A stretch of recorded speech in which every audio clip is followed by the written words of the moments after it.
Hola, mi hermano, muy buenos días. Que tengan un hermoso día. Se los deseo de todo corazón y más si se encuentran en la presencia de nuestro Señor. Dios los bendiga y Dios les guarde.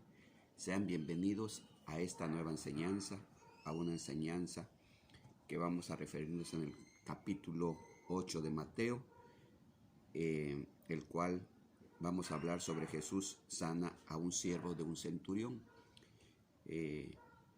Si me permite, voy a leer la lectura, pero también le pido que abra su Biblia ahí en Mateo capítulo 8, verso 5, donde Jesús sana al siervo de un centurión. Seas tú, Señor, el que hable, seas tú, Espíritu Santo, el que nos dé la dirección para que llegue esta y bendita y santa palabra ahí a los corazones de cada uno de mis hermanos que se encuentran viendo y escuchando este mensaje, que es un mensaje bíblico, es una enseñanza para aprender a lo que es la obediencia y lo que es tener el don de poder también ordenar. Bien, Padre, gracias te doy en el nombre poderoso de tu Hijo amado Cristo Jesús. Amén. Si ya lo tienes, acompáñame ahí en Mateo 8, 5, donde Jesús sana al siervo de un centurión. Se lo voy a leer. Dice: entrando Jesús en Capernaum, vino a él un centurión rogándole y diciendo: Señor, mi criado está postrado en casa, paralítico, gravemente atormentado. Y Jesús le dijo: yo iré y le sanaré. Respondiendo el centurión y le dijo: Señor, no soy digno de que entres bajo mi techo, solamente di la palabra y mi criado sanará. Porque también yo soy hombre bajo autoridad y tengo bajo mis órdenes soldados. Y dijo a este: ve y va, y al otro: ven y viene, y a mi siervo: haz esto, y lo hace.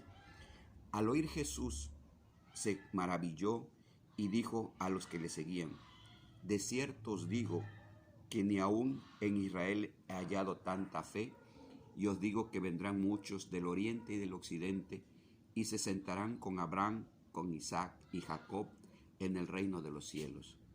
Mas los hijos del reino serán echados a las tinieblas de afuera, allí será el lloro y el crujir de dientes. Entonces Jesús dijo al centurión: ve, y como creíste, te sea hecho. Y su criado fue sanado en aquella misma hora. Qué hermoso, qué referencia tan preciosa. Vamos a ir desglosando la lectura, mis hermanos, para que podamos ir entendiendo lo que nos quiso decir aquí, lo que quiso decir nuestro Señor Jesucristo aquí en Mateo capítulo 8, verso 5. Dice que entrando Jesús en Capernaum, vino a él un centurión rogándole. ¿Recuerda usted que Capernaum o Cafarnaum era una región de Zabulón y Neftalí, donde usted ya sabe que vimos allá, se refería ahí el pasaje en Mateo 4, donde empezó Jesús su ministerio. Dice que era un lugar de tinieblas y que le llegó gran luz. Eso lo puede usted ver y revisar allá. Dice que en Capernaum vino un centurión. ¿Qué es un centurión? Un centurión es un hombre que tiene a su cargo. El centurión es un soldado romano que tenía a su cargo, o tiene a su cargo 100 soldados a su mando. Y pues él era el jefe de ellos. Era como un pelotón de 100 soldados. Entonces dice que viniendo, rogándole, le dijo: Señor, mi criado está postrado en casa, paralítico, gravemente atormentado. O sea, vino rogándole por su criado. Yo me imagino que era un criado que quería mucho él, era un criado que lo estimaba bastante, porque para que venga un centurión, un jefe, a hablar por su criado, pues no era cualquier criado. Así como sucede a veces con nuestros jefes o tu patrón o el jefe de tu empresa, que te quiere mucho, que te ama mucho, que habla por ti, que aboga por ti. Aunque son pocos, pero solamente cuando sucede eso es porque hay un aprecio, porque hay un amor hacia la persona. ¿Usted cree que un centurión de esa altura va a venir a hablar con Jesús para que lo cure? Pero también el centurión sabía sabiamente que él era el único que lo podía curar. Y venía, claro, con esa fe a pedirle a Jesús que lo curara. Y no tan solo venía con esa fe, sino que le dijo: ¿para qué vas a ir a mi casa? No soy digno de que entres bajo mi techo. Aquí lo está diciendo en el capítulo, en el verso 8. Respondiendo el centurión y dijo: Señor, no soy digno de que entres bajo mi techo, solamente di la palabra. Esto es muy importante, mi querido hermano, porque le dijo: di la palabra. Y la palabra, usted sabe que tiene gran poder, y más cuando viene de nuestro Señor Jesucristo, nuestro amado Jesús. O sea, decir la palabra significa que es un acierto, que es una seguridad, que es algo que se da por hecho de que se va a realizar. Entonces le dijo: di la palabra y mi criado sanará. Aparte, humildemente dijo que no, vaya, que no fuera a su casa, porque no era digno de que entrara a su casa él. Y Jesús también estaba muy dispuesto a ir a su casa. Dice el soldado en el 9, porque también yo soy hombre bajo autoridad y tengo bajo mis órdenes soldados. Y dijo a este, o sea, aquí el centurión le está diciendo a Jesús que él dice: yo soy hombre bajo autoridad.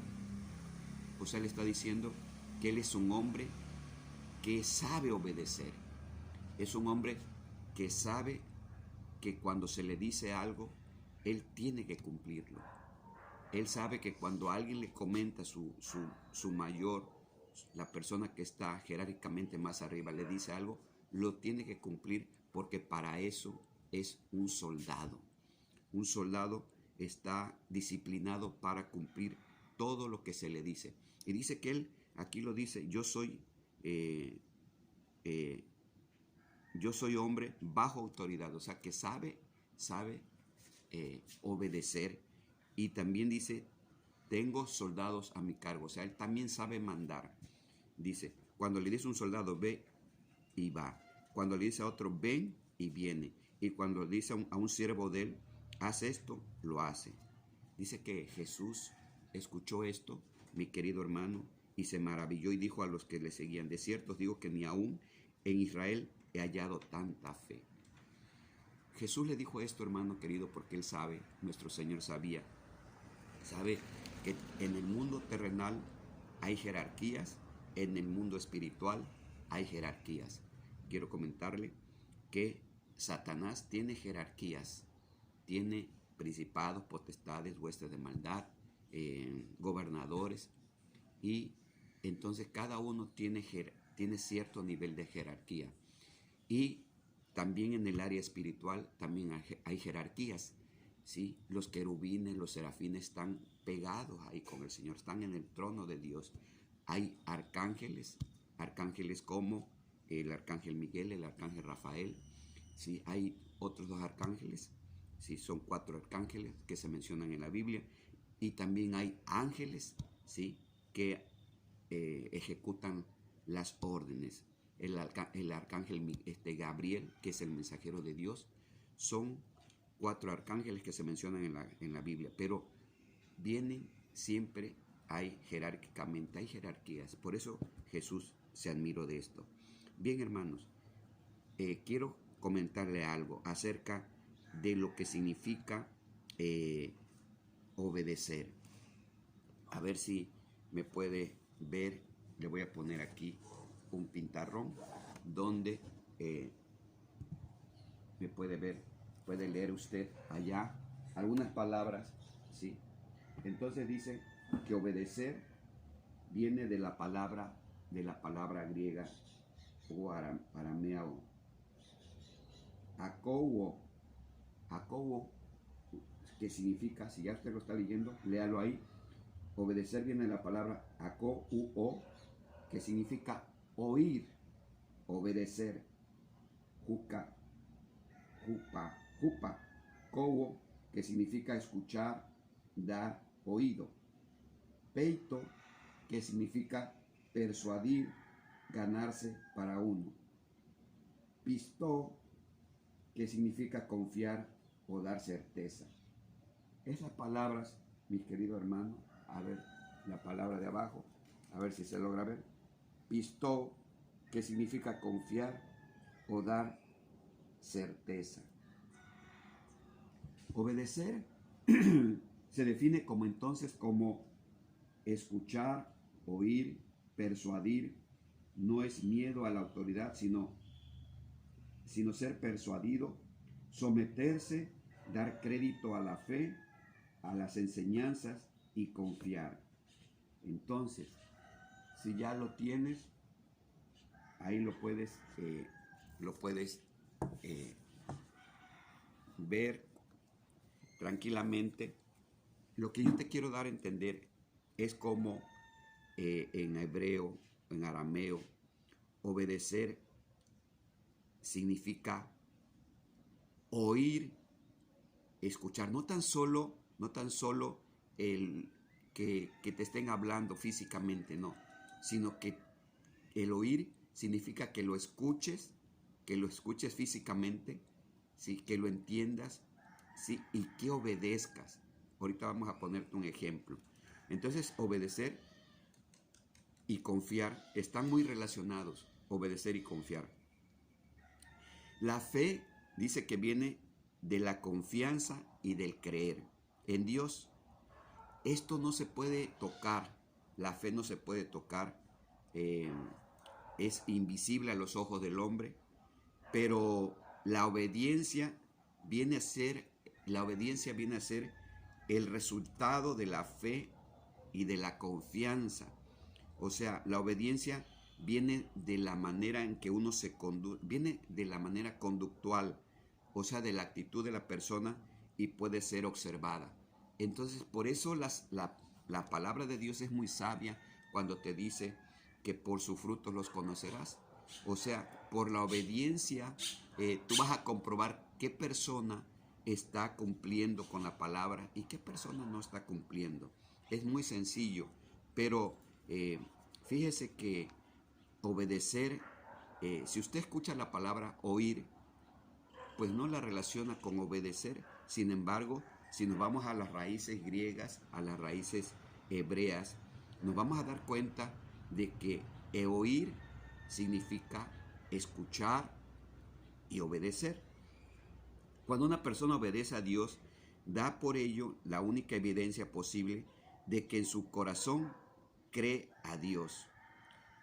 Ahora, hay otra palabra, ¿sí?, que se llama peito. Peito es una palabra que significa persuasión, pero una persuasión de la verdad, porque hay muchas formas de persuadir a una persona.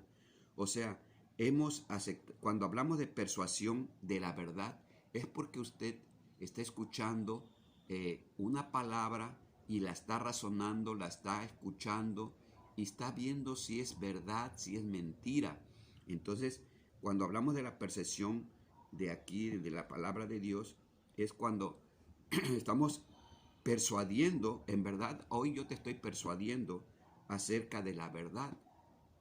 Y tú tienes que ir razonando si lo que yo te estoy hablando es verdad. Y si es verdad, entonces aceptas que la palabra de Dios es cierta y es fiel. Entonces, persuasión, que viene de peito, esta influencia no es una atracción o que parece que vaya a serlo, sino dice que la persuasión significa ganarse a, o sea, que la persona se convenza de algo, ¿sí? O sea, estamos induciendo un cambio de manera de pensar mediante la influencia de la razón y de consideraciones morales. Todo esto, la percepción de la que yo te estoy hablando, es una percepción, un cambio de la manera de pensar, pero acerca de la moralidad, acerca de la espiritualidad. O sea, dar crédito, creer, obedecer y confiar. Entonces, de eso estaba hablando Jesús. Por eso Jesús se admiró del soldado, del centurión, y al oírlo se maravilló y dijo a los que le seguían: de cierto os digo que ni aún en Israel he hallado tanta fe. Porque él estaba comprendiendo lo que el centurión, a lo que el centurión se refería. Entonces le dijo: nada más que sueltes la palabra y será hecho, porque la palabra no necesita ser dada ahí en el lugar de donde se encontraba el enfermo. Tú, por ejemplo, puedes estar orando a través de un cel, puedes estar orando a través de un medio como este, puedes estar orando a través, ahí en tu intimidad, en tu cuarto de guerra, ¿sí? Tú puedes estar orando allá y la oración sale y llega hasta el lugar donde se quiere o se desea. Eh, eh, eh, Te voy a dar un ejemplo.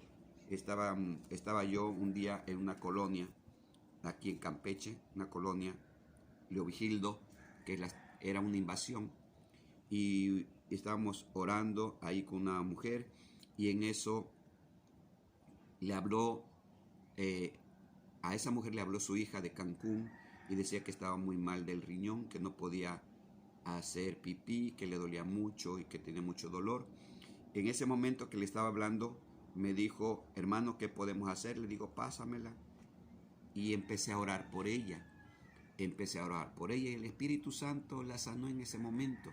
Le quitó el dolor, le quitó la infección. Ella estaba llorando cuando me la pasaron. El dolor se empezó a pasar, y sanó, hermano. O sea, la fe, la palabra tiene poder cuando la persona cree, cuando la persona cree en la palabra y cree en nuestro amado Señor Jesucristo, que vive y reina por los siglos de los siglos.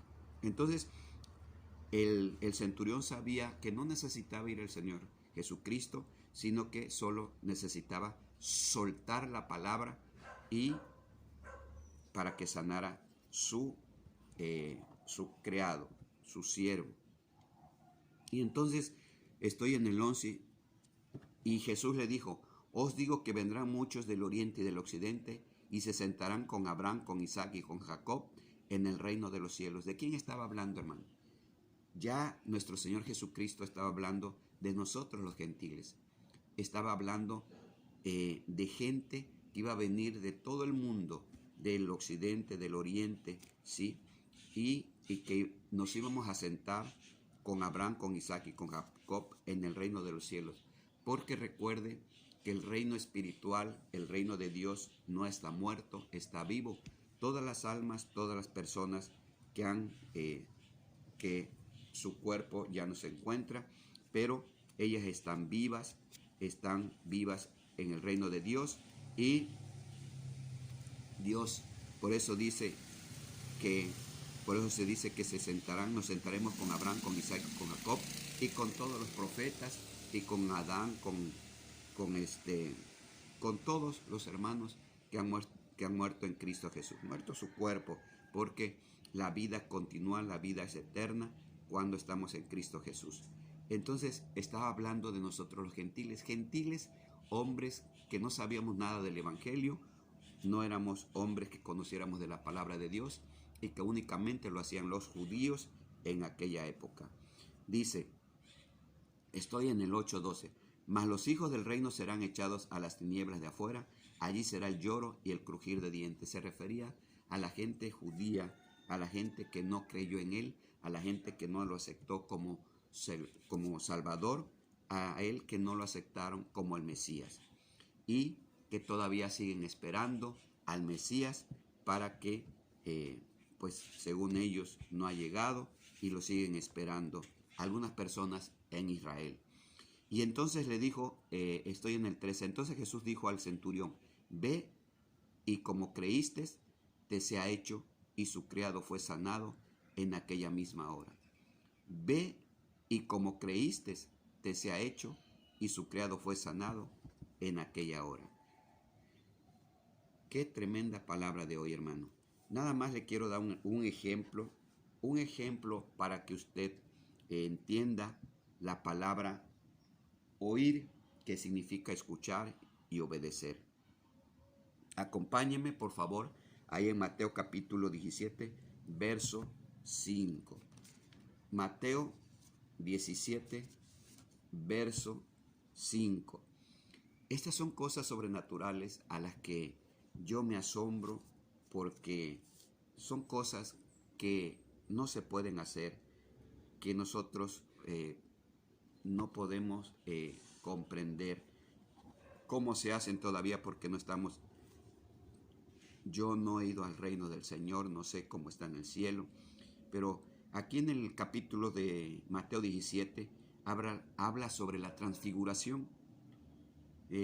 No le quiero hablar de eso, pero únicamente le quiero comentar que Pedro, Jacobo y Juan estaban con él en el monte.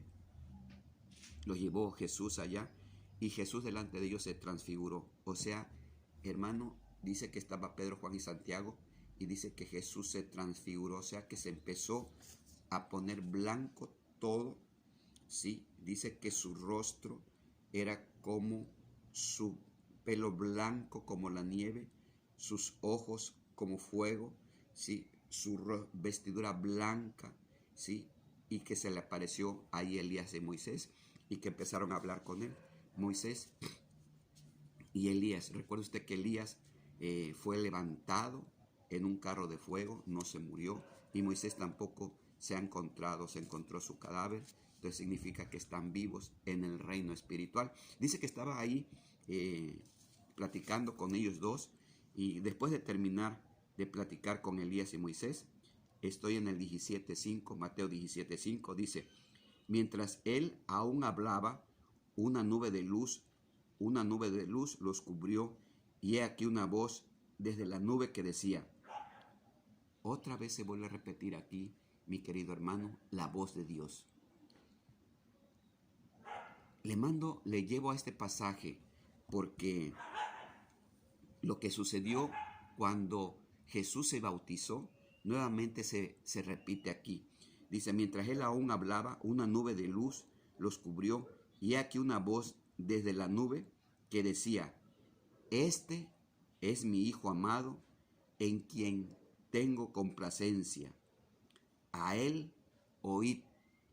O sea, nuevamente Dios estaba confirmándole a Pedro, a Juan y Santiago, que este era su Hijo amado, en quien se complacía. Dice, a él oíd. O sea, lo que le estaba diciendo Dios le estaba diciendo a ellos, este es mi Hijo amado, a quien tengo complacencia, a él oíd. O sea, le estaba diciendo, a él escucha, a él obedece. Eso le estaba diciendo, no tan solo que lo escucharas de oído, ¿sí?, sino que lo obedecieras y lo entendieras, porque él era el Hijo de Dios. A él obedece. Por eso le dice, aparece la palabra a él oíd, o sea, a él escucha, a él obedece, porque él es mi Hijo amado en el que yo me complazco. Mire, hermano, Jesús en todo su ministerio siempre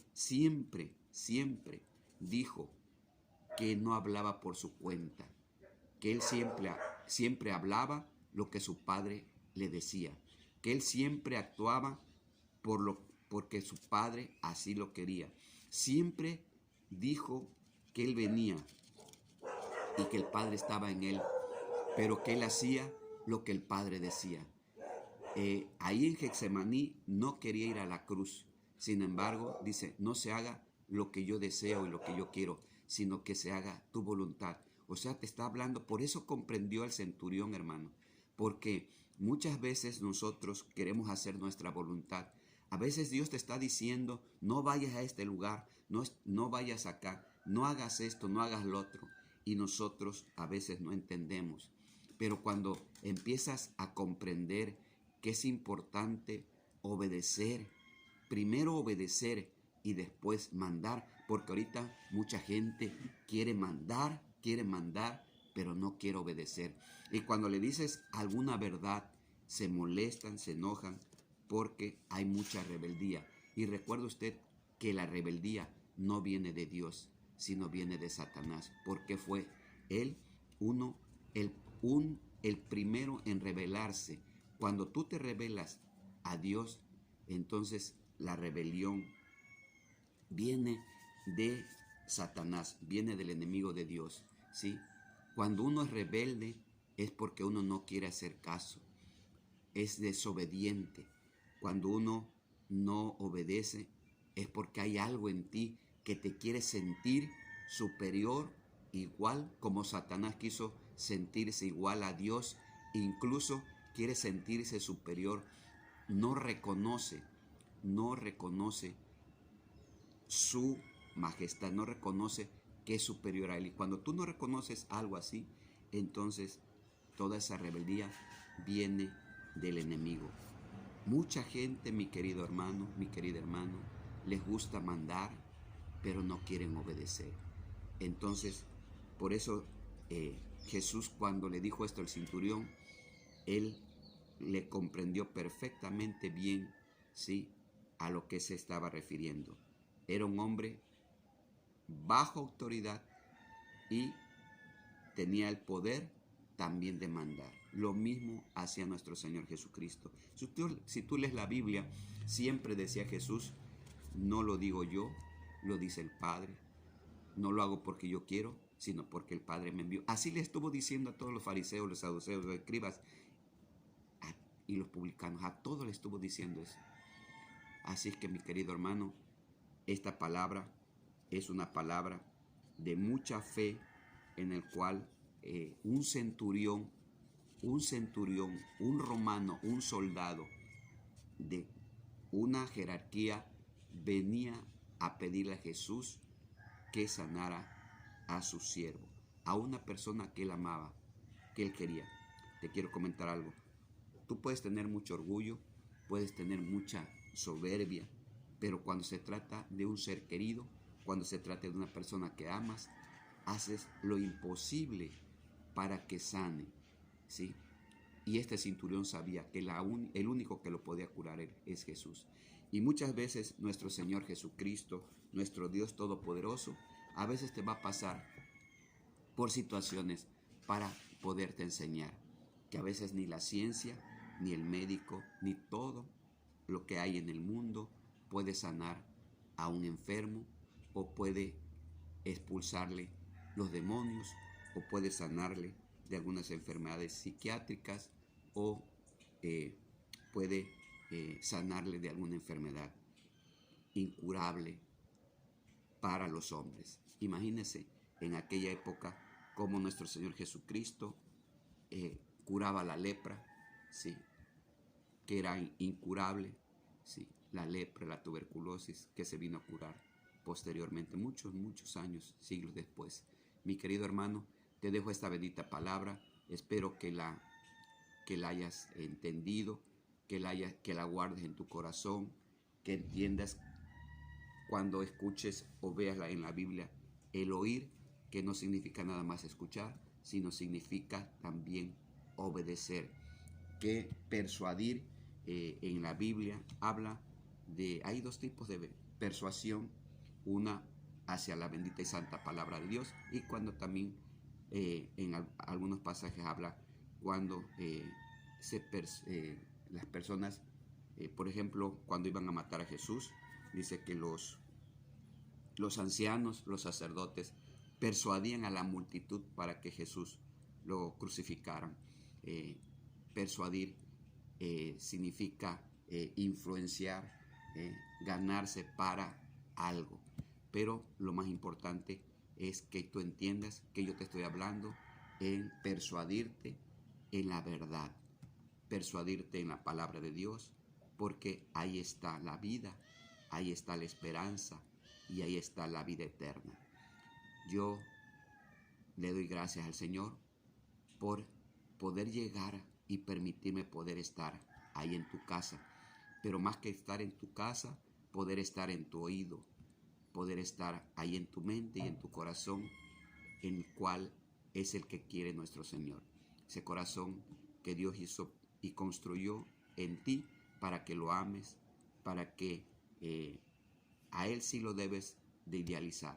Él debe ser tu Dios, tu ídolo, nuestro Señor, Jehová de los ejércitos, Cristo Jesús, a través de nuestro amado Espíritu Santo.